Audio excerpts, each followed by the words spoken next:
Hey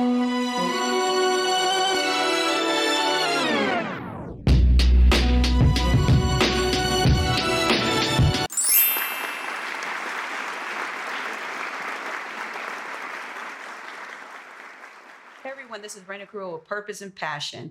You already know what I'm about: empowering, inspiring, and teaching awareness. I'm really excited because I have the lovely Lia Dias in the building, and she is a beauty mogul and biz coach, which if you guys are like business, hello. Just to have her share her story on our show, because I always tell people, all my guests, that every person that sits here that we interview, you're going to reach somebody on the other side, the viewer. You know what I mean? And I know you have an inspiring story to share. I already know, but I don't know it. So I'm really excited just to have you here. Let's get into it. Ms. Lia, thank you so much. Of course. So can you share with the viewers like where your parents are from? Where were you born and raised? Yeah, so I was, my parents are a little bit from everywhere. So my dad is from the South. My mom is from the South, but they met here in Los Angeles. And my mom was a registered nurse.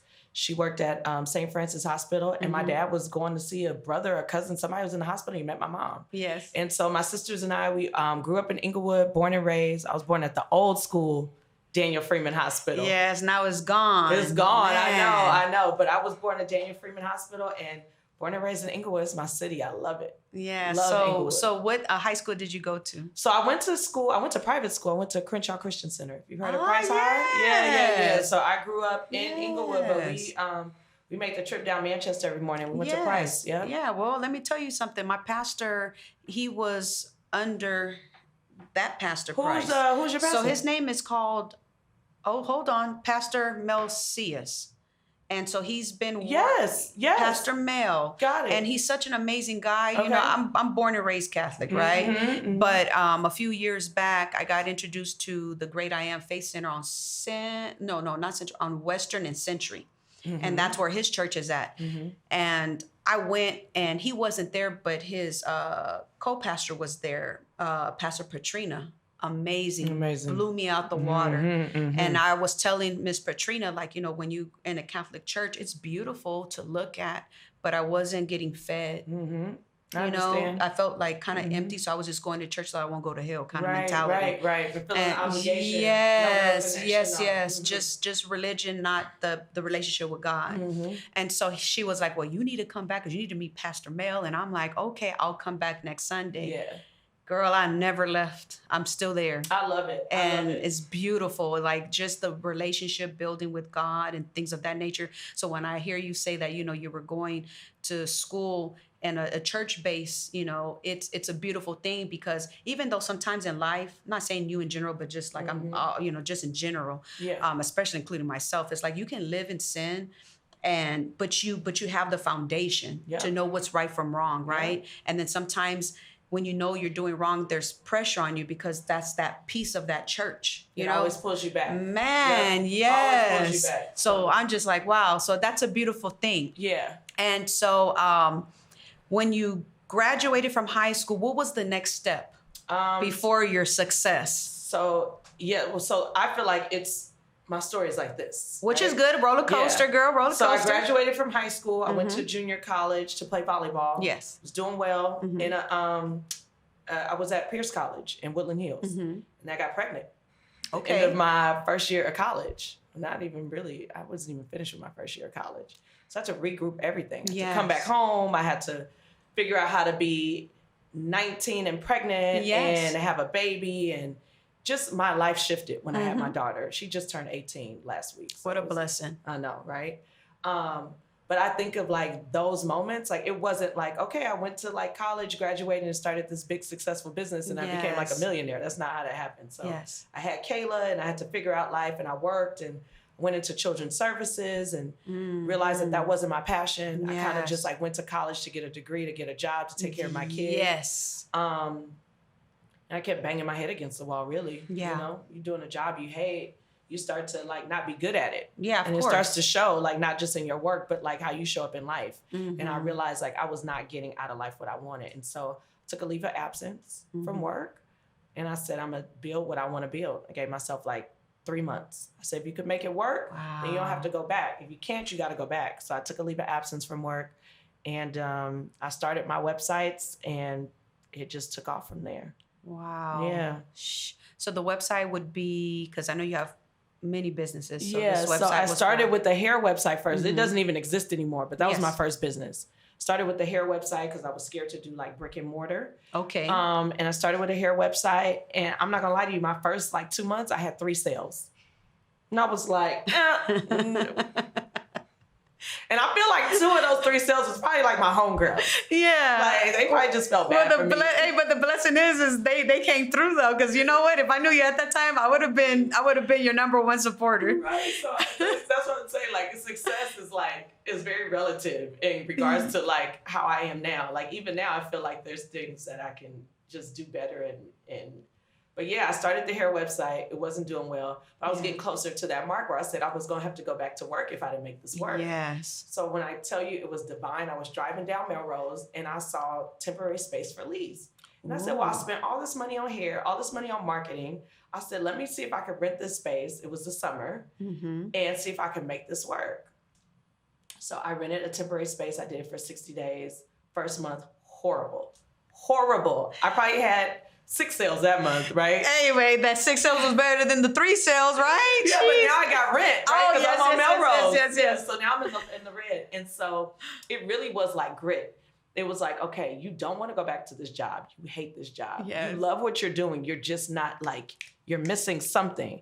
And when I tell you I was pregnant with my son, when I tell you I was just like, I'm going to grind it out. Like, I'm going to figure this out. So I would get up. I hired an assistant, a girl to help me in the store, and she would stay there or I would stay there, and we switched off, and then we hit every hair salon in like a 3-mile radius with flyers and just going in there to meet people and telling them where we were.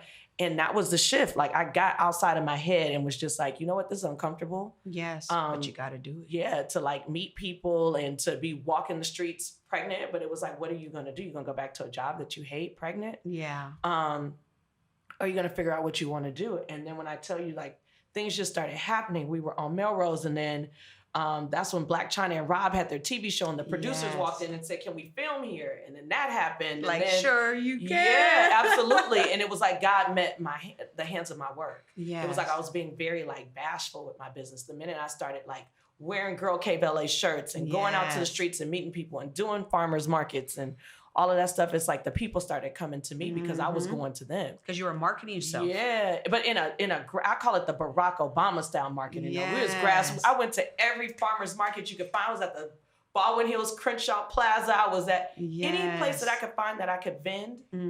I was like, I'm going to do it. I'm going to get out. And my goal was to shake like 50 people's hands a day. Like, if I could put my brand in front of 50 people a day and I could turn that into one sale, that's better than me going back to a job I hate. Yes. And that's what it was. And when we say we grinded it out. We went through that store. It did well. We changed the concept. We came to South LA. And that's when I really got the love. That's when it like took off. The Girl Cave is when I came back to my home base, South LA and Inglewood. So it's just really been that. Wow. That is inspiring, because some people will just quit. Oh, yeah, no. And they will go back to that job. Right. Even if they hate it, they will go back because they're scared. You know what I mean? So just hearing your story about like just grinding it out and just, sometimes like we can support, celebrities, right? That we've never met in our lives. And we can sport their clothing and everything, Right. And sometimes we can't even do it for ourselves. So just hearing like how you're out there and just marketing yourself, like in a positive way, like selling yourself, boom, going out there. And I feel like in this way, God was like, I'll meet you halfway. I'll bring you to the top. And that's how I feel in your story. You know what I mean? Exactly, like you were out of your comfort zone and you did what you had to do. You met God halfway, and God just, boom. Everything I did, he like matched it. Yeah. Like, it was like the God 401k. It was like, yes. Like if I went out and met 50 people, 100 people came to me. Yes. I remember one time I had done like a marketing campaign where we had flyers. It was me and 2 girls that I hired, and we went to all the parking lots on Manchester. So like Manchester and Western, at Ralph's, those gas stations. And then like the next week, I met a lady who was doing a Black business tour in South LA, and she brought a busload of people to I don't even remember how I met this lady, but somehow or another, I had met her in a parking lot while I was passing out my flyers. She remembered it, and she added my business to a tour on her Black business tour. And when I say a busload, a charter busload of people the next week pulled up to my store and brought my entire store out. So those are the kind of moments that I'm talking about, like just being willing to say, you know what, I'm going to take 4 hours out of my day and I'm going to go to every parking lot that I can find. I'm going to put like, it's grassroots, but people don't realize like that stuff makes an imprint. It does. That's just like, you know, right now I'm creating flyers for my campaign. Now the footwork, as soon as I get my flyers this week, then next week we pre-plan and we hit the streets. You hit the streets. And I told them, I said, I'm going to work in my community, like where I grew up, you know? And they were like, well, where's that at? I said, Crenshaw, Imperial, Prairie, Century, all of that. So I don't care. I'm like, that's where I grew up, like in that section. Too. My stomping grounds. I'm like, my gosh. And then I know family and friends that live there that are like, we waiting for your, you know, for your lawn signs. So we can put them out. Hey, that's coming actually tomorrow. So I'm going to be calling people like, hey, you home? Yes, I got your lawn sign. Boop. Like, let's take our picture. You know what I mean? Like, and then when you promote yourself, people see that. They see how They're hungry like, you are. Yeah, this person knocked on my door. This person put a flyer in my car when I was sitting in there. And then I was like, well, what is this? She spoke to me. Oh, she has a business. She's a woman. Let me support her. You know? Yeah. So after that success, what was the next step in your life? So I did the Girl Cave. I did the first location on Melrose. Then I came to South LA. I did the South LA location. And then we did Inglewood. Then we did Compton. Then we did Compton ×2. Then we did Anaheim. Yes. Then we did Dallas. And now we're getting ready to go to Inglewood again, but like the LAX area. Yes. So the next thing was to really like give people an opportunity to make money. So when I feel like I cracked the code, I said, well, this is kind of, you know, people are coming up to me asking me questions like, how are you a Black girl in South LA? How did you get in the beauty supply industry? Because you know, you're from Inglewood. Like Black people, brown people, we don't own a lot of our businesses. No, it's Asians. Yes. Yeah. So a lot of people were like, how did you figure out? And they thought I had like this big business credit plan. I really didn't. I just was winging a lot of stuff. But I felt like what I was doing was successful. So that's when I became like the business coach. Yes. And I started helping women across the country open up stores. Wow. So yeah, we've done stores in Atlanta. We've done stores in Mississippi. We've gone to help people like build out their locations and show them my model in their own brand. Yes. So that was next to business coaching. Wow. Because you don't have to use my name. I mean, we do have franchisees. The Girl Cave LA does. You could choose to use our name. But if you're inspired by something else that you create, that's fine. But I know for sure that my model works. Yeah. And so if I can teach it to you and make your business sustainable, then I feel like there's a lot of value that comes with that. So, but check this out. What a blessing. You know how many women in general that don't have the secret sauce and they do not want to share it? Oh no, I love it. Like I feel like the more game that I give, the more game I get. Yeah, because you're going to get blessed abundantly. And I learned from other people. Yeah. You know what I'm saying? Like, even though you're not like in the beauty supply industry, you got something to offer me. So just working with you, I learned something, right? Yeah. I learned something today. Like, girl, you in downtown LA, you come dressed. You know what I'm saying? You learn. Yeah. You learn from interaction. You don't learn from... For being secluded in that, your box, your everyday box, your everyday box. I don't want to be around the same people every day. I mean, that's cool. My team is cool, but I want to go to Mississippi. I want to open up a store. I want to learn the market in Mississippi. You want to grow more. Yes. Because every time you meet new people, you go to new cities and states and new business opportunities, it's growth. Yep. You know, you're learning something every you learn how somebody thinks, you learn how somebody moves, you learn how their thought process is, and then that adds to me. So every time I open up a store, people are always thanking me. I always thank them. Like, thank you for giving me an opportunity to learn from your process. Well, talking about thank you, I want to thank you for allowing me to use your business. Yeah. You know what I mean? To have my meet and greet. And I was so happy because you know what? My Tongan people, they showed up. I love it. And I was so like happy about it because I haven't seen them in years. Yes. You know, we all graduated from Morningside in 97. And to see my Polynesian people come through, it felt like a blessing. Like I was like, oh my gosh. So I was really excited. So just, you know, that day right then and there, you know, we don't know each other, but I'm going to tell you something. Tell me. That day, you showed me that you were all about woman empowerment. And that's what attracted me to you besides your beauty. You know what I mean? Sweet. You're so sweet. You don't need no makeup. You're gorgeous. No, I'm serious. Thank you. You don't need no makeup. I'm like, you're beautiful the way you are. I'll take it. I'll take it. We've been, my team, we've been grinding lately. Like when I say grind, we just got back from Essence Fest in New Orleans, and then we were in Atlanta doing a big event. And we're preparing for another big event. So I'm just telling my team, just show up, you guys. Just show up. Just come. Right. We've been like. And my one of my questions is that, like, when I met you, I didn't know who you were. And so when I seen, I was like, wait a minute, you came out on television for the medicine thing. How did you get on that show? Ooh, okay, so Bravo has the franchise Married to Medicine. Obviously, it's based in Atlanta, but they came to LA to roll out the show. And so at the time, I was married to a physician, and one of his coworkers was being casted on the show. So that's how I found out about it. But they had already rolled out season 1, so I still went through the process. And when it got renewed for season 2, they were like, "Oh, we still have this doctor's wife that had submitted for last year." So really, I went after the opportunity when I found it. I'm like, Married to Medicine. Looking, I am married to medicine. Medicine is married to me, honey. Yes, I am, you know what I'm saying? I had the businesses and all the stuff that I thought would be important to be shown on TV. Yes, of course. And Bravo and being felt the same way. a woman of color. Yeah. It's so important. Yeah. It's so important because sometimes when you think about Bravo, you just, you don't think about black and brown. No, you don't.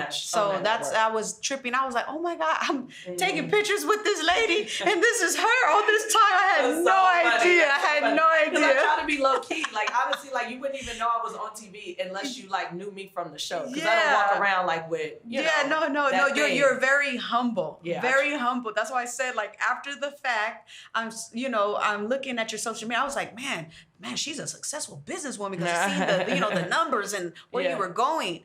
But then, I'm over here, scrolling down. I said, wait a minute. I know that face. Yeah, I'm over here hugging up on her, excited in the hood in Inglewood, and this is her. Like, oh my God, had no idea. That's so funny. Yeah. I that's part of like my cognito, right? I just like to.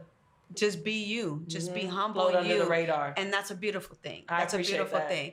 And so talk about, so once the show came about, did you fix Champ City after that? I brought Champ City in the process. Okay, share that story. Yeah, so the beauty supply thing, I like to challenge. The beauty supply thing I could do in my sleep. And I was starting to feel like, I want to do something different. And my sisters are event planners. One of them was an attorney, and they were opening up 1010. Yes. And while we were going through the process of opening up 1010, Champ City became available for sale.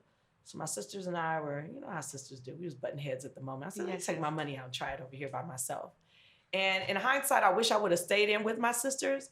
But I also feel like there's value in me creating Champ City by myself. Yes, you know what I mean? Independent. Yes. So now I can come back to my sisters, and we're doing another space together, the Old Savoy. I don't know if I told you that. No, you didn't tell me, but I know so Savoy. My sisters and I, we brought the Old Savoy like a year ago. We've been renovating it for like a year. So now we're coming back as we all done our stuff independently, and now we're coming back to do the big thing together, the Savoy. So that's going to be fun. Wow, that is awesome, man. It's just to see women in general being successful is inspiring, because I haven't arrived. I've been that community-based type of female, right? Just in the hood and, doing the street work. Yeah, and then, then I end up taking like a life coaching course to become a certified life coach. But then in the process, I found me. Amen. And I was blown away because it's like, if not you, then who? Absolutely. And I remember they kept saying that. And I'm all like, what the heck? And I was like, well, I'm an ex-gang member. They're going to pull this out of me. Who cares? So what? No, that's what the late people were saying. It was a bunch of people in the class. Like, so what? Who cares? Like, you born and raised in Inglewood. Your parents gang banged in Inglewood. Like, you come from a different breed. And so because you come from humble beginnings from the streets and then making a change in your life, and you're still giving back in the community. That's a big deal. We need somebody like that in office that will be the voice of the community. Right. And I'm like, okay, well, anyways, I figured it out, and I said, okay, I'm not going to be scared of the fear of rejection, the fear of failure. I removed all of that out, but I had no idea because I was just trying to get be certified. Yeah. No, the certification turned into me following my dreams. That's like an eye opener. I'm like, but listen, dang. I was gonna say to that though. So like, okay, you have your story, right? Yes. And then like my story was, I was 18, I had all these hopes and I got pregnant, right? Yes. But I feel like those things about us, the things that people try to make us feel shameful about, are what make people connect to me. You know how many women reach out to me and said, oh, I had a baby at 18 too. Like, how did you do it? Or, I had, 2 kids under 20 and I'm trying to figure out my next step. Yeah. So the thing that people try to make me feel most shameful about, that's the thing I celebrate. I was proud to be a teen mom. I was proud to be a single mom. My daughter's 18, getting ready to go to college. Like, I'm proud of that. Yes. That's part of my story, being a teen mom. And even now I'm going through, a nasty divorce and I got things about it that I'm, out in the media that's horrible. Yeah. The truth is that I'm not afraid of that. I'm not shameful of that. That's my story. That's who I am. And I've come out of the, on the other side of everything. So none of that. Like, you know what I'm saying? Like, child. Yeah, exactly. You are too. Like, we are. You see it. You know what I mean? Yes. And when you say like you grew up, with gangbang, that makes me connect to you. You're not perfect. Yeah. Oh no. Yeah. Not at all. But you flourishing though. You know what I'm saying? It's not many people that can say they've gone through what we've gone through and then still be alive in certain situations and positions. Yeah, because I look back and I just say, man, all my peoples are in prison doing 25 to life, and then I have a lot of people at Inglewood Cemetery and Holy Cross Cemetery. And God spared me. He spared me multiple times, but the 2 times that could have been detrimental, 3 times detrimental, he spared me. Yeah. And so once I figured the second time, it was an eye opener. So pretty much, I'm at Morningside, I'm going to the Scrog bus. The Scrog bus is dropping me off. And my homeboy came to kill me because of an incident that happened, which I'm not proud of, but I'm not ashamed because it is my story, right? So I was dating a rival enemy, and the hood didn't like that because it was what happened in the hood on 106 in Yukon area. You know what I mean? That caused that, and so that one individual. It's so weird because I have to share this story now because God is saying, open up. So in this story, he was my Judas. And I remember always saying in life, like, I don't want a Judas in my life. You know what I mean? I don't want that, but in order to have that Judas, that's the change. That's the transition. Not everybody's going to be crucified like Jesus in the mortal way, right? Being murdered or whatever. But it's crazy because when I started going to church, and this is a story I have to share because you're about to trip out on how God works. So in church, my pastor was like, you got to forgive people in order to have this wave of blessings because you're going to run for office and you're going to need the spiritual world to work in your favor. So if you're holding resentment and unforgiveness, you blocking your blessings. And I was like, oh God, okay. So I wrote his name. He was number 1. And it was like a little shaky about it, but I was like, okay, I have to, okay, God, but you got to help me in the process. I'm going to put his name, but you got to help me in the process, God, to fully forgive him. Literally give me a clean heart. Yeah, because I was like, this fool tried to kill me. He put a gun 45 caliber to my head and pulled the trigger. It was a whole craziness, Me. No, I'm not kidding. And so he fled when he saw my mom come. He had a trench coat, 45 caliber, this big Joker gun. And so my mom seen him run. She didn't understand what was going on. But fast forward, going to that church, I wrote his name. And I forgave him halfway. It wasn't fully, it was halfway. And so that night, I didn't know he was released from prison. I went to a quinceañera and he was there. And he saw me like if we was in prison, like the yard, and he looked at me with disgust and anger, like, past. And me, I had my 2 daughters, but he didn't see my daughters. He just saw me. So as he was walking with another youngster. I'm assuming he was from our neighborhood. I don't know. But, I didn't care at the time. So I was just like, Lord, like, please not let this be because my babies are here and I never want my babies to see that side of me. Yeah, never. And so when he saw me, he saw the girls and then he walked out to go smoke a cigarette. So I flew real fast to the far right because I couldn't go out through the front because the quinceañera was in a bank in downtown LA, literally the huge bank. It was a huge quinceañera. And so he was dancing, doing his thing, and then finally I slipped away. And he smiled at me, but I was like, God, the old Raina would look at him like, what the fuck? Excuse me? What the heck is he smiling at? Right, you know, you're trying to be funny. Yeah, yeah. But then the Christian side of me was all like, well, maybe he's smiling because maybe he's just like, we're all grown. You're a mom that's now. Olive branch. You know, then that's what I was assuming. I wanted to see the good in him. So it was the olive branch or whatever. And so fast forward, my best friend's mom passed away, and I prayed over her. You know, in my Creole family, they always said I had a gift, you know, and so now I'm utilizing that gift to pray over people. You know what I mean? The anointed oil and pray. They always said I had healing hands. So I do have healing hands because when I massage people, they be like, oh, come on, I need it. Because I've been on the road for the last 2 weeks. And I kid you not, when I massage, like even my dad and my mom used to lay on the ground just for me to massage them. Their feet. If I massage your feet, you'll be like, oh my God. Like, come on now. I was like, throw this foot up here. Listen, right. That's the side hustle right there. And so I utilized that gift and I prayed over her, and she lasted longer in her battle of stage 4 cancer. She lasted longer. And I don't say it to me. I feel like God utilized me to help her. As a vessel. Yes. And so when the mom passed, I realized that my best friend's brother was married to the sister of my ex-homeboy that tried to kill me.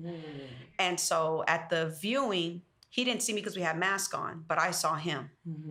And I just remember the family saying, you know, he's here. And I'm like, yeah, I see him. I said, I'm not tripping though. You know, I'm not tripping. And so when we get outside, I'm talking to all my homeboys from my neighborhood, and everybody's joking, they laughing, they clowning me like, Raina's about to be mayor of Inglewood. You know, it was just, you know, just fun and jokes. And then he's walking towards me, and I'm just like, okay, this is it. Like, this is where we're going to get down. Like, this is it. You know, this is it. And this is it. Like, I'm cool with it. Like, maybe we need this just to squash it. And I was ready. I was ready to go heads up. I'll take a fade anytime. Even though I'm a Jesus. I'm like, God, Jesus, I'm sorry for being this way. But I'm going to go to church on Sunday. And it didn't turn out that way. What was his mode? Like, he just walked up to me, shook my hand, went in for the hug, and was like, I'm proud of you. And it just blew me away. And then we were hanging out cordially at the funeral the next day. And it made me feel good because I'm all like, only God could do that. And now I fully forgive him. That half forgiveness is, I forgive him. I forgive him. And it just made me feel different inside. Yeah. You know, like, this is the person trying to blow your head off, but now you forgive him. Yeah. And now you're cordial. Be in the same space with him. Yes. Yeah. And it's so crazy. So now I understand when people say sometimes you need those Judases. And now I can say that Judas is a person that impacted my life. If it wasn't for this person, I wouldn't have changed my life. Yeah. And I wouldn't know what forgiveness is and that level, you know? So that was like, that's a big deal. Man, heck yeah. Like, it's just wow. So now I'm just like, I feel like I'm walking in my calling. I have no grudges. You know, I probably got one beef with somebody, but I'm not taking it to the grave, you know? I've seen her before, and, you know, but I'm just learning that, like, you know, when you get baptized, you're a new creation. So I can't think with the mentality, like, you know, I'm a getter, you know? But at the same time, I'm a person that, like, you know, I'm not no punk where if you put your hands on me, I'm not going to sit there and get a free beat. Right, you know, right, like, no, I'm human. Right. But I know that my mentality is more different because I don't react to things. Like, I used to pop off a lot. Now I don't do that, you know? Yeah. And I'm just like, oh my gosh, like, we have to pick our battles. Yep. And we have so much more to lose now. Yeah. Oh yeah. Children, family. I'm like, dude, could I do 20 years in life right now? I don't think so. Exactly. Yeah. The 19-year-old Lia, let's go. Yes, yes. That 38-year-old Lia be thinking like, I'm just gonna call my attorney. Like, I don't want to fight like this. Yeah, exactly. And that's the thing too. You know, you running for office, and you're like a public person, and I'm trying my best. People don't want to play with you. You know, like, they want to play with your pocketbooks. They want to play with your reputation. Yes. Those are things I can't play with. Yeah. So, don't try to fight me. Because I'm suing you. Yep, I hear you. I'm not gonna fight you back. Yeah, but it's just crazy how, like you said, like, you know, we come from here and here we are now, and, you know, it's just a true blessing that we're here to be able to inspire people, you know. So my next question is, what is your purpose and your passion? Okay, so my passion is to create. I like to create and fix things. So like one of my favorite things to do, and that's why I did the business coaching, is to go into a business that's not doing well, see what's wrong with it, and empower that person to fix it. Ooh, that's like, I love to do that, right? I love to problem solve. Yes. So I know that that's my passion. I feel like my purpose has evolved. Felt like my purpose before was like solely about my kids, right? My daughters, to show them like, okay, like, oh, my mom, like, but I feel like my girls are good because me living in my passion, my purpose is already fulfilled because they get to see me. So I don't have to put too much into that. I feel like my new thing is really, I want to see everybody around me win. Yeah. Oh my God, you a special type of cloth, girl. You know what they say, you definitely come from a different cloth. But let me tell you why. But that's a blessing though. That's inspiring. Oh my God. Why. And this is why I have a very small group of friends. Yes. And that's why it's we do things together. Like my kid's godmother is my best friend, and we travel together in certain things because, you know, I want everybody around me to win. I guess what I'm saying is that I don't want to be the only person at the table that can pay the bill. I don't want to be the only person at the table. That doesn't feel good. Yeah. It doesn't feel good to like have success and then the people around you are like trying to figure it out. Yeah. And so everybody's struggling except for you. Yeah. So it's like, what kind of friend are you when you're just watching everybody struggle? That's weird. That's why. And I see people like that. Like they like to be the head honcho because they like that control. I don't like that. I don't want to be the person that says, I got the tab all the time, or let's go out of town and I got to foot the bill, or that doesn't feel good. So anybody that's in my circle, anybody that's around me, I want to leave them with a way to like win in the way that I've been able to win. Yes, of course. And then, you know, what's so crazy talking about those type of people. Like, you know, people were like, oh, I love your new mayor business cards, you know? And I was like, I ain't no hater. Here goes her you know, Instagram, so you can contact her and get your business cards done in your type of business, where there's like, you know, as entrepreneur, real estate or whatever. And they were tripping out. I was like, no, because that's the whole point of sharing, because you know what, at the end of the day, she did a phenomenal job on those business cards. But I saw an example, and I'm gonna show that next. She softened my biography, because my biography was kind of rough a little bit, you know. It's a little rough. It's a work in progress. Yeah, it was a little rough.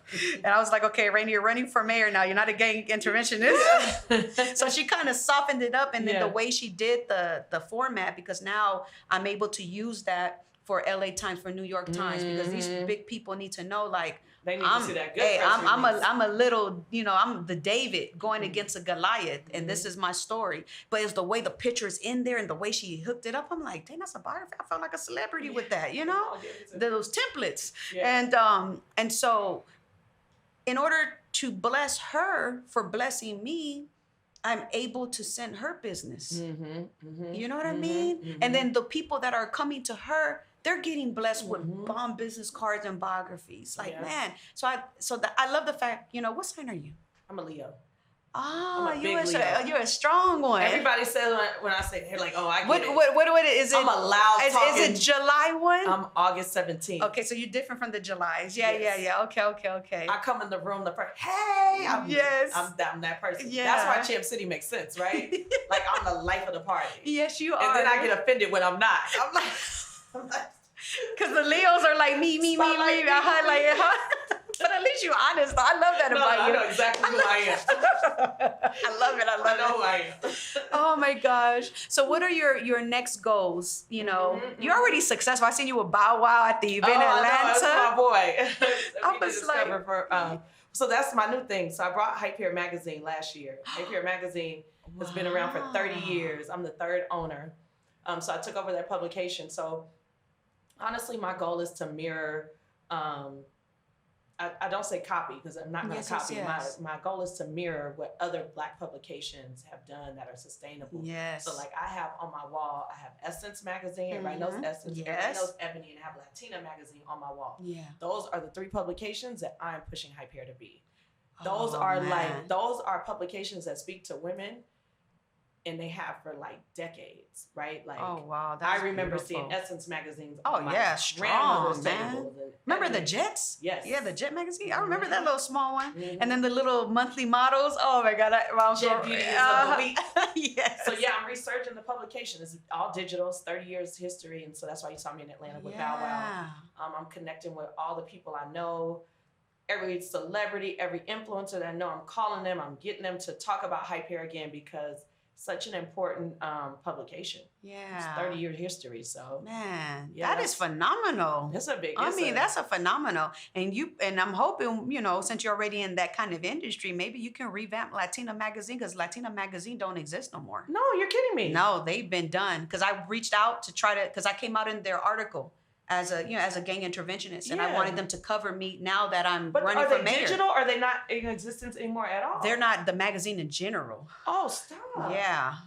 There was some. I googled Latina Magazine, and they expressed it with some court stuff. Some got ugly, and they don't exist anymore. No way. So I'm just like, Latina Magazine was the business. Yeah, they have other magazines, but no, the other magazines weren't like that. No, they weren't. So Latina, Essence. So maybe one day you can kind of like do that one. Yeah, you know what I mean? I would love it. Because I mean, like, man, that would be beautiful. I love a project. Yeah, I'm like, sheesh, I like that because I'm like, a lot of Latina women feel like in the industry they don't have a voice. Yeah, I was gonna say. So what is the publication for Latina women? That's a good question. Is there one?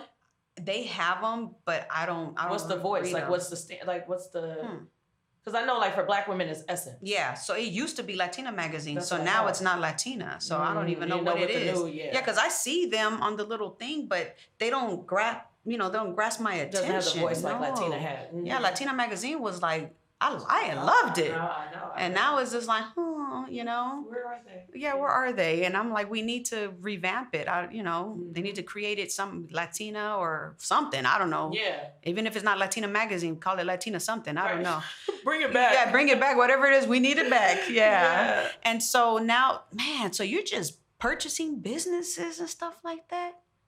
Okay, so how do you save your wealth? Because that's an important key. Because I'm in the financial industry. Okay, so I feel like I can't be good at everything. Yeah, of course. So I make my money and I have an investment banker and I let her do it. So I work. People ask me, like, I don't deal with it. You it's just not give my it to thing, somebody. Though. Yeah. My job is to be creative and make the money, and then I work with it's a bank, City National, but like my investment advisor. Shout out to Sylvia Garcia. I love you, girl.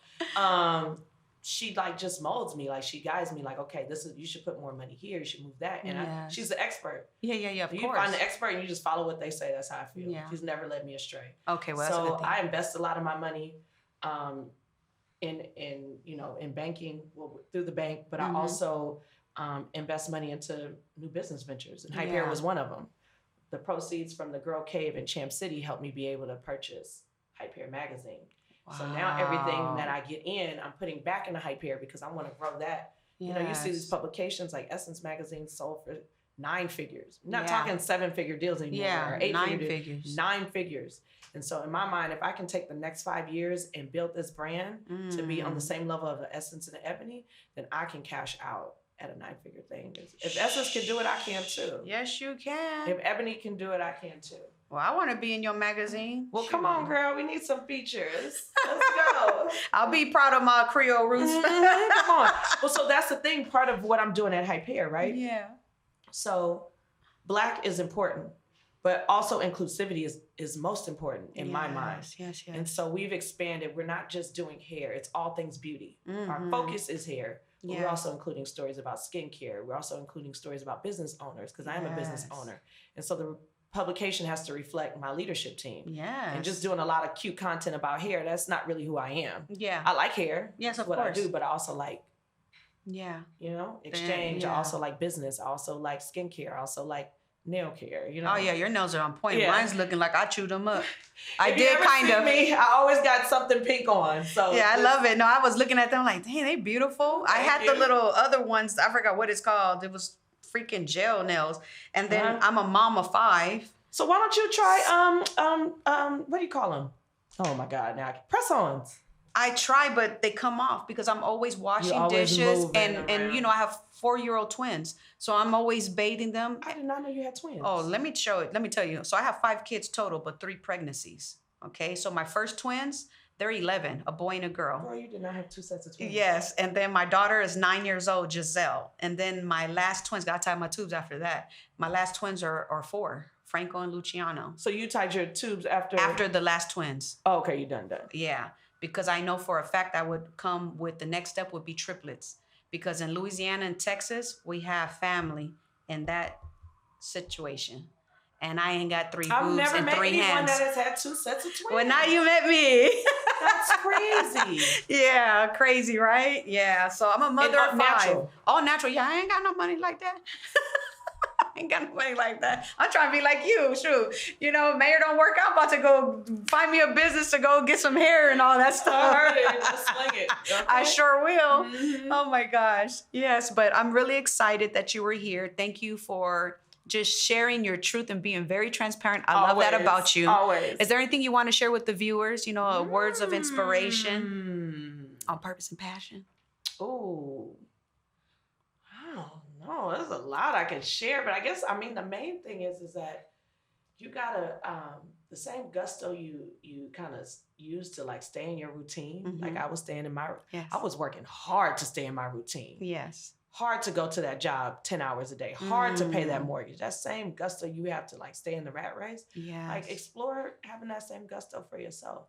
Wow. Like that's honestly when my life changed, because I'm a hard worker. If you're a hard worker and you can work for somebody else, you can work for yourself. I'm not dissing 9 to 5. Yeah, because not everybody's made for entrepreneurship. Yeah, but there's always a space, even with a 9 to 5, to be creative and have something outside of doing something for somebody else. So even if it's not having this big business and, you know, running restaurants and beauty supplies, this might not be it. But find something that you got that same gusto for. Yes. You got to do that, because then what are we doing it for? Yeah. So how can my viewers find you on social media? Oh, I'm everywhere on social media. So Hype Hair, I feel like social media takes over my life. So I'm personally on Instagram, my Lia Dias page. You can find information about all my businesses, but Champ City Bar is online on Instagram. We have a website.